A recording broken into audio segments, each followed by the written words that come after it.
Hello friends, நம்ம Samsung Galaxy F04 மொபைலில் இருக்கக்கூடிய ஃபீச்சர்ஸ் எல்லாமே நம்ம பார்த்துட்டு இருக்கிறோம். நம்ம ப்ரீவியஸ் ஃபீச்சர்ஸை பார்க்காதவங்க கீழே டிஸ்கிரிப்ஷனில் பிளேலிஸ்ட் லிங்க் கொடுத்துருக்கேன். தேவைப்பட்டுச்சுன்னா வாட்ச் பண்ணுங்க. கண்டிப்பாக யூஸ்ஃபுல்லான ஃபீச்சர்ஸ் எல்லாமே நம்ம கெட் பண்ணிக்க முடியும். இன்னைக்கு இந்த வீடியோவில் ஒரு 4 மெத்தடில் உங்களுடைய சாம்சங் கேலக்ஸி மொபைலில் எப்படி ஸ்க்ரீன்ஷாட் எடுக்கிறதுங்கிறது தான் பார்க்க போகிறோம். ரொம்ப இன்ட்ரெஸ்டிங்காக ஆனால் யூஸ்ஃபுல்லான ஃபீச்சராக இருக்கும் இது. கண்டிப்பாக வாட்ச் பண்ணுங்க. ஃபர்ஸ்ட் மெத்தடாக நம்ம யூஸ்ஃபுல்லாக நம்ம எல்லாருக்கும் தெரிஞ்ச மெத்தட் தான். பவர் பட்டனையும் வால்யூம் டவுன் பட்டனையும் ப்ரெஸ் பண்ணீங்கன்னா ஸ்க்ரீன்ஷாட் எடுத்துக்க முடியும். ஓகே, செகண்ட் மெத்தடுக்கு போவோம். செகண்ட் மெத்தடுக்கு என்ன பண்றோம்னா, நீங்க உங்க மொபைல்ல செட்டிங்ஸை கிளிக் பண்ணிக்கங்க. ஒவ்வொரு டைமும் இப்படி போகணும்னு அவசியம் கிடையாது. அந்த அசிஸ்டன்ட் மெனுவை நம்ம ஆன் பண்ணி வச்சுட்டோம்னா ஆட்டோமேட்டிக்கா நெக்ஸ்ட் டைம்ல இருந்து ஹோம் ஸ்கிரீன்ல டிஸ்பிளே ஆகக்கூடிய அந்த பட்டனை யூஸ் பண்ணியே நம்ம எடுத்துக்க முடியும். ஸோ அதுக்கு செட்டிங்ஸை கிளிக் பண்ணிக்கங்க. லைட்டா ஸ்க்ரோல் பண்ணீங்கன்னா அக்சசபிலிட்டி இருக்கும். அக்சசபிலிட்டியை கிளிக் பண்ணிக்கங்க.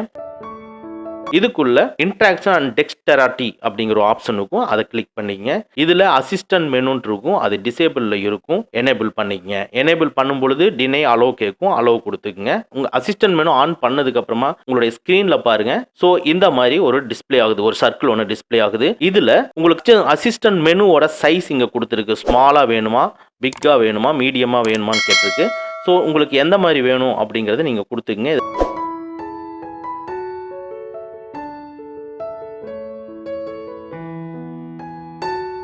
இதில் டிரான்ஸ்பரன்சி, அதாவது லைட்டாக தான் தெரியணும் இல்லை டார்க்காக தெரியணும் அப்படிங்கிற மாதிரி இருக்குது. ஸோ இதில் எது வேணுங்கிறத நீங்கள் கொடுத்துங்க.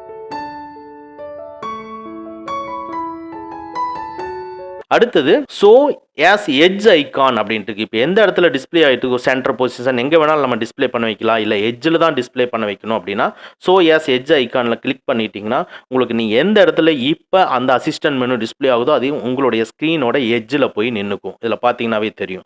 ஓகேங்களா? ஸோ இவ்வளோதான். இப்போ இது உங்களுக்கு எது வேணுங்கிறத நீங்கள் சூஸ் பண்ணிங்க. லார்ஜா, ஸ்மாலா, மீடியமா, டிரான்ஸ்பரன்சியா, எட்ஜில் வேணுமா, இதெல்லாம் சூஸ் பண்ணிட்டு வெளியே வந்துடுங்க.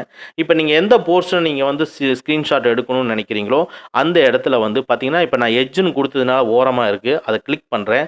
உடனே இதுக்குள்ளே ஸ்க்ரீன்ஷாட் அப்படிங்கிற ஒரு ஆப்ஷன் டிஸ்பிளே ஆகுது பாருங்கள். அதை கிளிக் பண்ணுங்கள். உடனே ஸ்க்ரீன்ஷாட் எடுத்துக்க முடியும். ஸோ இந்த செகண்ட் ஃபியூச்சர் உங்களுக்கு ரொம்ப யூஸ்ஃபுல்லாக இருக்கும்னு நினைக்கிறேன். இதை விட இன்னும் ஈஸியாக தேர்ட் ஒரு மெத்தட் இருக்குது. அது என்னங்கிறத பார்ப்போம். தேர்ட் மெத்தடில் இப்போ கண்ட்ரோல் பேனலை மேலேருந்து கீழே ஸ்வைப் பண்ணுங்கள். உங்களுக்கு கண்ட்ரோல் பேனல் இங்கே டிஸ்பிளே ஆகுது. ஸோ இதில் உள்ள நீங்கள் பார்த்தீங்கன்னா ஸ்க்ரீன்ஷாட் அப்படிங்கிற ஒரு ஆப்ஷன் எதுவுமே இங்கே டிஸ்பிளே ஆகாது. நீங்கள் நல்லா கவனிச்சிங்கன்னா தெரியும். உங்களதுல டிஸ்பிளே ஆகுதா இல்லையான்னு நீங்க செக் பண்ணி சொல்லுங்க. இதுக்குள்ள கடைசியா நீங்க தேடா இருக்கிற அந்த காலத்துக்கு வந்ததுக்கு அப்புறமா பிளஸ் சிம்பிளுக்கு பாருங்க. பிளஸ் சிம்பிளை கிளிக் பண்ணுங்க.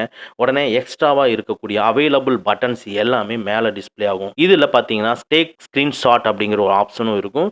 இதை அப்படியே பிரஸ் பண்ணி லாங் பிரஸ் பண்ணி அப்படியே டிராக் பண்ணி உள்ள கொண்டு வாங்க. உள்ள கொண்டு வந்து இந்த இடத்துல வச்சுட்டு நம்மளுக்கு டன் அப்படிங்கறத கொடுத்துருங்க. இப்போ உங்களுடைய கண்ட்ரோல் பேனல்லையே ஸ்க்ரீன்ஷாட் அப்படிங்கிற ஆப்ஷன் வந்திருக்கு. பார்த்தீங்கன்னாவே தெரியும். இப்போ நீங்கள் எதை ஸ்க்ரீன்ஷாட் எடுக்கணும்னு நினைக்கிறீங்களோ அந்த இடத்துல வச்சுட்டு மேலேருந்து கீழே ஸ்வைப் பண்ணி கண்ட்ரோல் பேனலை ஓப்பன் பண்ணிவிட்டு ஸ்க்ரீன்ஷாட் அப்படிங்கிறத கிளிக் பண்ணிக்கங்க. அந்த போர்ஷன் மட்டும் செப்பரேட்டாக உங்களுக்கு ஸ்க்ரீன்ஷாட் எடுத்துரும். ஒரு தேர்ட் மெத்தடும் உங்களுக்கு ரொம்ப யூஸ்ஃபுல்லாக இருக்கும்னு நினைக்கிறேன். ஃபோர்த் மெத்தடா நார்மலாக எடுக்கிற ஸ்க்ரீன்ஷாட் இல்லாமல் லாங் ஸ்க்ரீன்ஷாட் எப்படி எடுக்கிறதுங்கிறது தான் பார்க்க போகிறோம். அதாவது நீங்கள் இந்த 3 டைப்பில் இப்போ சொன்ன 3 டைப்பில் நீங்கள் ஏதோ ஒரு மெத்தடில் ஸ்க்ரீன்ஷாட் எடுத்துக்கங்க. ஸ்க்ரீன்ஷாட்டை எடுத்ததுக்கு அப்புறமா பாட்டமில் பார்த்தீங்கன்னா ஏரோ மார்க் இருக்குது பாருங்கள். அதை கிளிக் பண்ணுங்கள். நீங்கள் எடுக்கக்கூடிய கண்டென்ட் அப்படியே ஸ்க்ரோல் ஆகி ஸ்க்ரீன்ஷாட் எடுத்துரும். அகைன் வேணும்னா அகைன் நீங்கள் ப்ரெஸ் பண்ணுங்கள். உங்களுக்கு ஸ்க்ரீன்ஷாட் எடுத்துரும். இப்போ நீங்கள் அதை கீழே இருக்கிற வியூ அப்படிங்கிறத கிளிக் பண்ணி பாருங்கள். உங்களுடைய லாங் ஸ்க்ரீன்ஷாட் இப்போ சேவ் ஆகிருக்கும். ஸோ இப்போ நம்ம சொன்ன இந்த 4 மெத்தடும் உங்களுக்கு ரொம்ப யூஸ்ஃபுல்லான ஃபியூச்சராக இருக்கும்னு நினைக்கிறேன். இந்த ஃபியூச்சர் உங்களுக்கு ரொம்ப பிடிச்சிருந்துன்னா நம்ம வீடியோவை லைக் பண்ணிக்கங்க. ஓகே ஃப்ரெண்ட்ஸ், அவ்வளோதான். இந்த வீடியோ உங்களுக்கு பிடிச்சிருந்துன்னா லைக் பண்ணுங்கள். உங்கள் நண்பர்களுக்கு மறக்காமல் ஷேர் பண்ணுங்கள். இந்த மாதிரி டெக்னிக்கலான விஷயங்களை நீங்கள் தெரிஞ்சுக்கணும்னா நம்ம சேனலை மறக்காமல் சப்ஸ்கிரைப் பண்ணிக்கங்க. கூடவே இருக்கிற பெல் ஐக்கானை ப்ரெஸ் பண்ணிக்க. நம்மளுடைய அடுத்த வீடியோ உங்களுக்கு உடனுக்குடன் தெரிய வரும். Thank you friends. Thank you very much. See you again in next videos.